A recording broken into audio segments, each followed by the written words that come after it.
So recently I asked my girls on Instagram what their biggest financial goal is for 2024, and a lot of them said that they wanted to pay down or pay off debt. And as someone that has paid off $80,000 in debt, I'm here to help you make that happen, okay? There are 2 strategies that you need to know about, and I'm going to talk about them on this video. But before I get into that, hey girl, hey, if you are a newbie here, and if you are a returning member of the Maximize Money Gang, hey girl, hey, or hey boy, hey, because I know that there are some guys that watch my channel.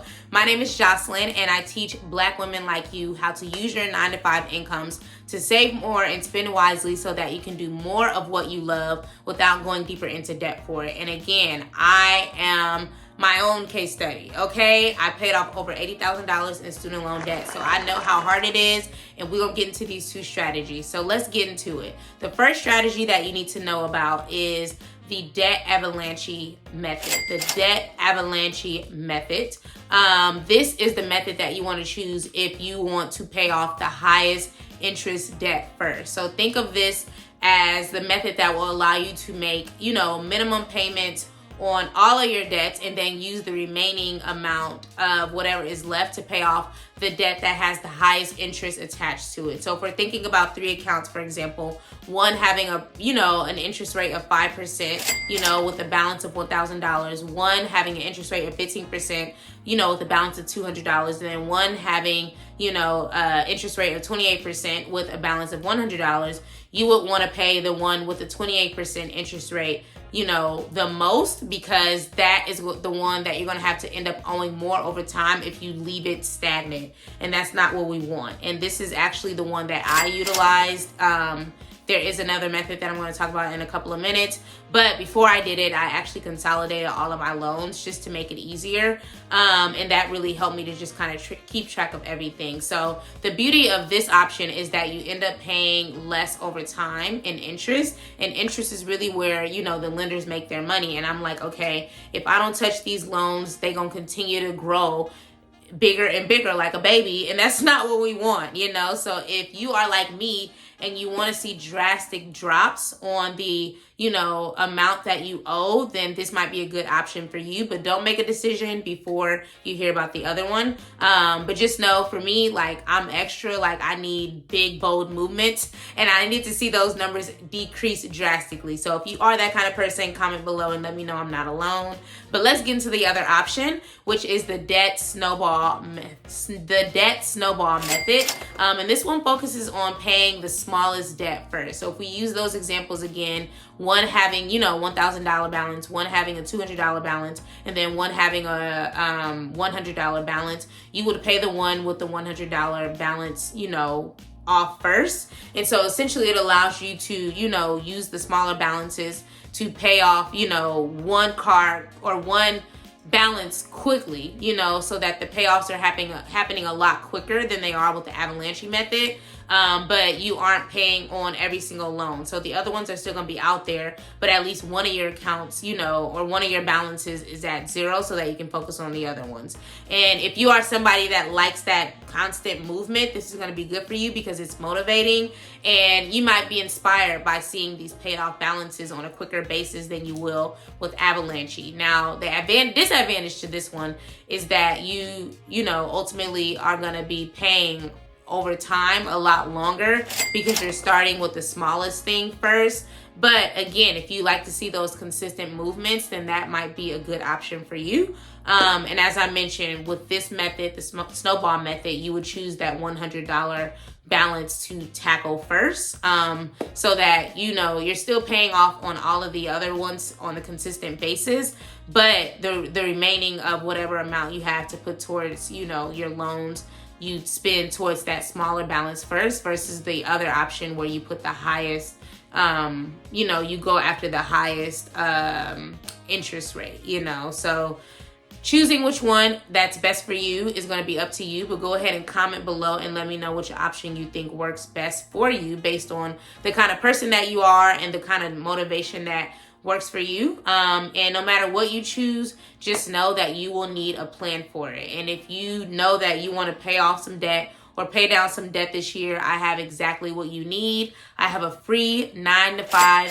spending plan, which I created specifically for my 9-to-5 earning girlies, my fellow 9-to-5 earning girlies that, again, want to reach their goals this year. They want to save more. They want to spend it a little wisely, and they want to make room in their spending plan and in their money to actually reach their goals. They want to be able to set aside money so that they can pay off these debts and not be carrying these balances from a month to month, a year to year, a decade to decade basis. You know, we have bigger fish to fry. The girls want to be traveling. The girls want to be buying homes. The girls just are tired of carrying this debt around. And I know how that feels, because that's how I felt. And it really woke me up when I was trying to buy my first home.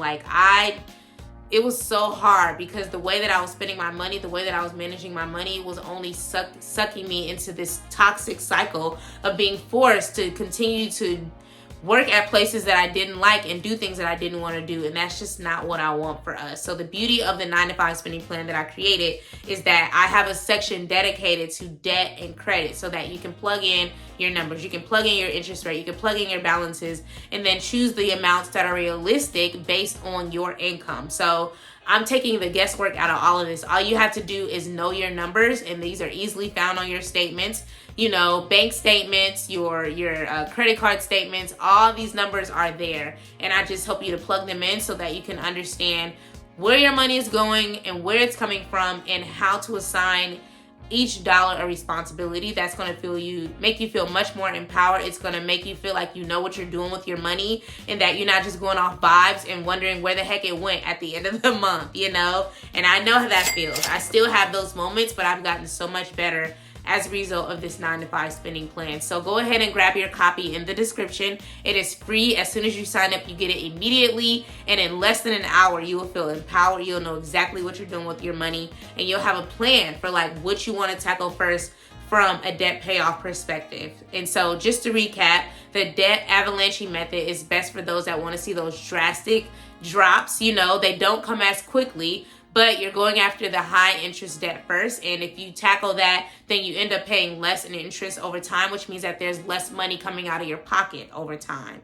Now, the other option is the debt snowball method, and that's when you focus on paying off the smallest debt first. So if you have 3 loans, one $1,000, one at $200, and one at $100, you pay across all of them, but you put the remaining and excess money into that $100 loan, because once you pay that off, basically it's a paid off balance, and you just have to focus on the other 2. So you get quicker wins, but it's going to take you a longer time. So choosing which one that's best for you is, again, up to your discretion, but comment below and let me know which one makes the most sense for you and your lifestyle, so that I can encourage you and root for you. And I want you to report back on, you know, when you paid off one or when you paid it all off, so that we can celebrate together. So we are going to be realistic this year. We are not going to be restrictive. I'm not saying we got to give up all the things we love just to make this happen. But what I am saying is we're going to have strategy. We're going to be specific with what we're doing with our money, so that we don't have another year of financial strain and financial stress.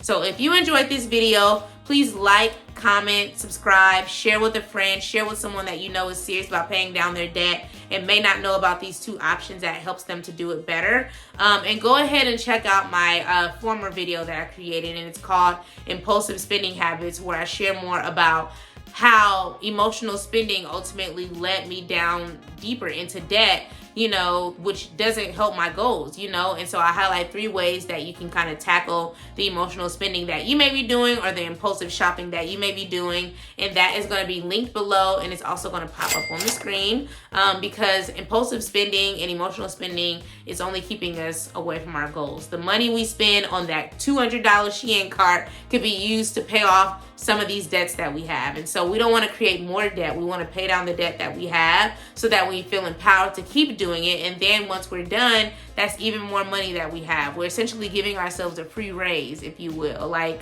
a raise that didn't have to come from our job, because now we have more money to do the things that we love to do. So that's what I'm about. I'm all about restriction-free living. I'm all about freedom. I'm all about being able to do what you want to do when you want to do it, and having your money right is going to help you make that happen. Okay, so again, grab the free spending plan template. in my description. Let me know what your experience is like with it. And again, let me know which one of these you are going to tackle first in the comments. So thank you so much for watching, and I will see you on the next video. Peace.